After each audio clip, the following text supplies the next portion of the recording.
प्यारे बच्चों, problem number 7 को देखो। आज इस प्रॉब्लम को सॉल्व करोगे तो बहुत सारे डाउट आपके क्लियर कर दूंगा। आपसे कह रहा है कि आपके पास एक ऑब्जेक्ट है जो कि सर्कुलर पाथ पर ऐसा घूम रहा है।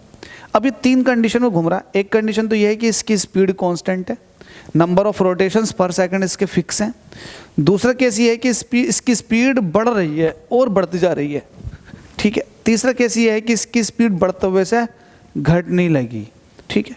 तो ये 3 केस है। तो आपसे ये कह रहा है इन तीनों केसेस में a particle is moving in a circular path of a given radius which with number of rotations per second constant भी है, इंक्रीजिंग भी है, डिक्रीजिंग भी है।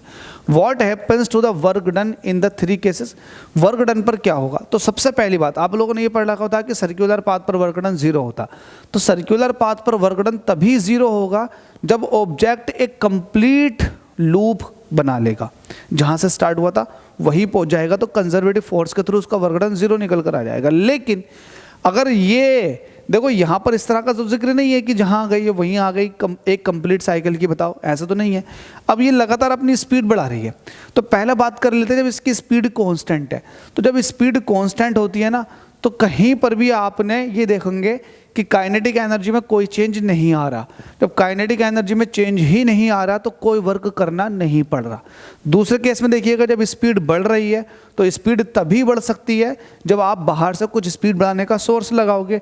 स्पीड बढ़ने का मतलब ये है कि काइनेटिक एनर्जी का बढ़ना। तो काइनेटिक एनर्जी जैसे जैसे बढ़ेगी तो इसका मतलब चेंज इन एनर्जी बढ़नी शुरू हो गई। तो ये तभी होगी जब आपको बाहर से कुछ एनर्जी देनी पड़ रही होगी, मतलब बाहर से वर्क डन करना पड़ रहा है।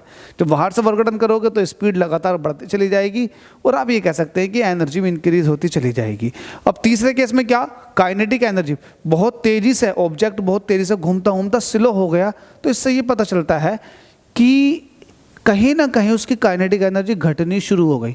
तो काइनेटिक एनर्जी जब घटती है तो आप यहाँ पर उल्टा ये कह सकते हैं कि जो ऑब्जेक्ट है उसने ही वर्क किया है, ठीक है, उसने वर्क किया है।